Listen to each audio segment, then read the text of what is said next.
रोहित, मैं कब से फोन कर रही हूँ तुम्हें, तुम मेरा फोन क्यों नहीं उठा रहे हो? देखो रीत, मुझे तुमसे कोई भी लेक्चर नहीं सुनना है। मुझे नहीं जानना है कि मुझे तुमसे राखी बंधवानी चाहिए थी या नहीं। तुम्हें सीरियसली लगता है मैंने इसलिए कॉल किया? मैंने सिर्फ ये कहने के लिए कॉल किया कि तुमने जो किया सही किया, और मैं भी ऐसा ही करती। पर तुमने मुझे राखी बांधने के लिए राखी उठा तो ली थी ना अपने हाथ में।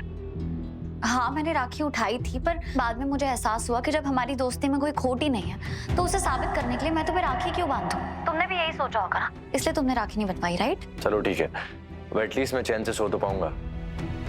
लेकिन सच कहूं ना रीत, तो मैं वहां पे सिर्फ और सिर्फ बुआ जी के कहने पर आया था, और मुझे ये नहीं पता था कि बुआ जी वहां मुझे बुला करके तुम्हें मुझे राखी बांधने के लिए बोलेंगे। बुआ जी गलत नहीं है रोहित, पर कभी कभी उनके तरीके थोड़े अलग होते हैं। अच्छा होगा तो मेरी पीठ पीछे बुआ जी के बारे में बात ना करो। मैं तुम्हें बाद में फोन करती हूँ। राघव, मैं बुआ जी की बुराई नहीं कर रही, और आप ऐसा सोच भी कैसे सकते हैं? मैं जानता हूँ रीत, लेकिन ऐसा बहुत कुछ है जो मैं नहीं जानता। जैसे कि रोहित तुम्हारे कैसा दोस्त है। समझी नहीं। इस मुश्किल समय में वो तुम्हारे लिए एक छोटी सी चीज नहीं कर सकता।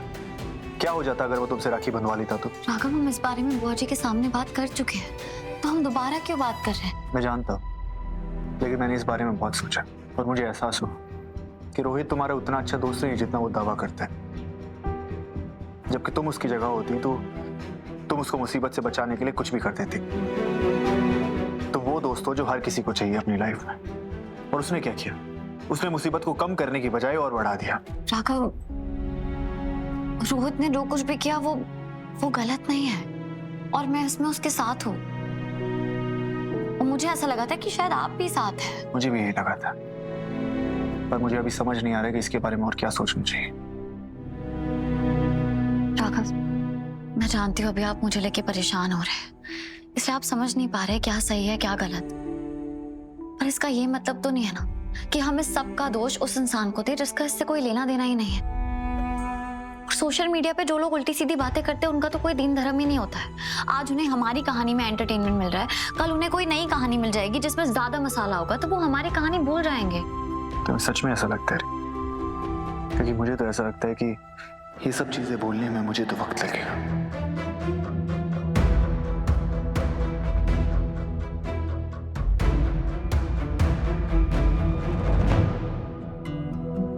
क्या हो गया इन्हें?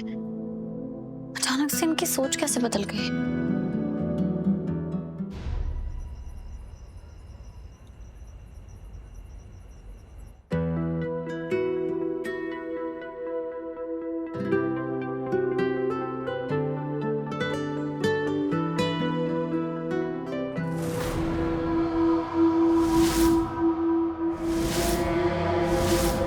बिजी हो?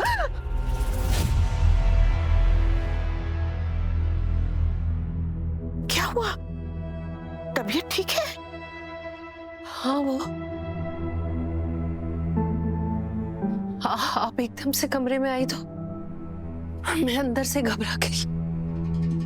तुम आराम करो, मैं बाद में आ जाऊंगी। नहीं नहीं, रुकिए, मेरा वो मतलब नहीं था। कुछ काम था क्या आपको? मैं माफी मांगने आई थी। मैंने वो प्रेस कॉन्फ्रेंस रखा, इसलिए तुम नाराज हो ना मुझसे? नहीं शारदा, मैं बिल्कुल नाराज नहीं हूँ। मैं समझती हूँ कि भले ही तरीका सही नहीं था, लेकिन आपकी नीयत तो सही थी ना। जब मैं इस घर में नहीं थी तो राघव और उन्नति को आपने ही बड़ा किया है, आपने ही संभाला है, इतनी अच्छी परवरिश दी है। आप तो वो यशोदा हो जो हमेशा अपना कृष्ण का भला चाहती है ना?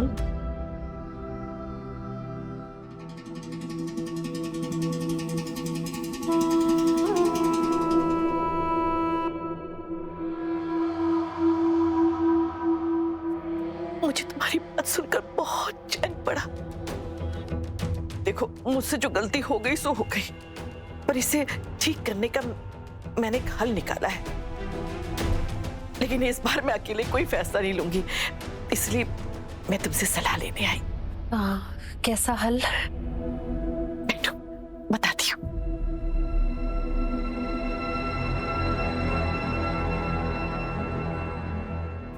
नीता, मुझे लगता है कि आधी से ज्यादा समस्या इसलिए है क्योंकि लोगों को पूरी बात नहीं मालूम। ये किसी को नहीं पता कि राघव और रोहित दोनों तुम्हारे ही बेटे हैं।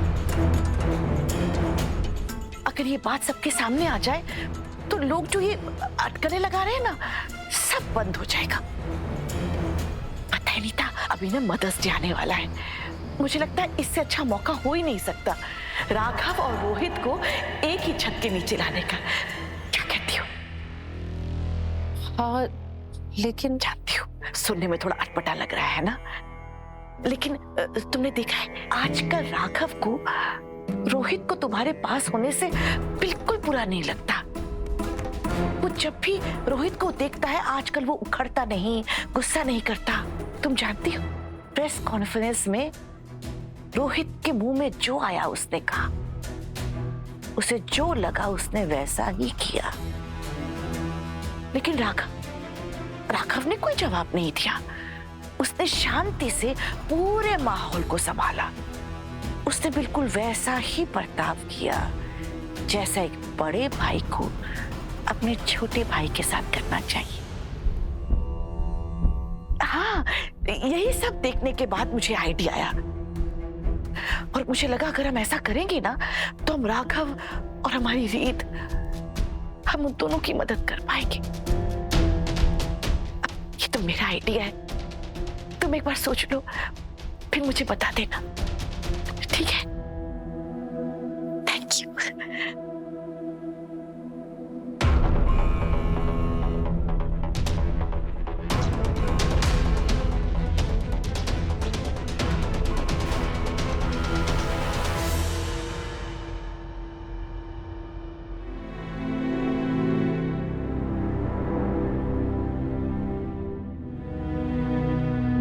रोहित ने जो कुछ भी किया वो गलत नहीं है और मैं इसमें उसके साथ हूँ।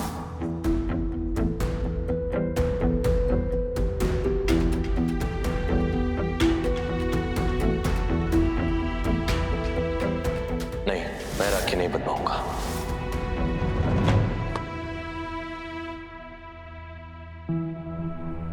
कि अगर आपका रिश्ता, आपकी दोस्ती इतनी पक्की है, पवित्र है, तो राखी बनवाने में क्या हर्ज है?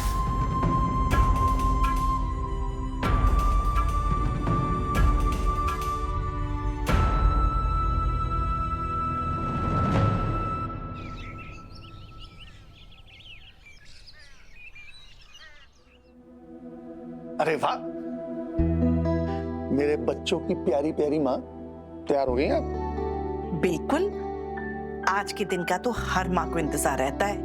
Happy mother's day. अरे तो बताइए बच्चों ने क्या क्या गिफ्ट्स दिए? सिर्फ राघव ने। राघव कभी कुछ कहता नहीं,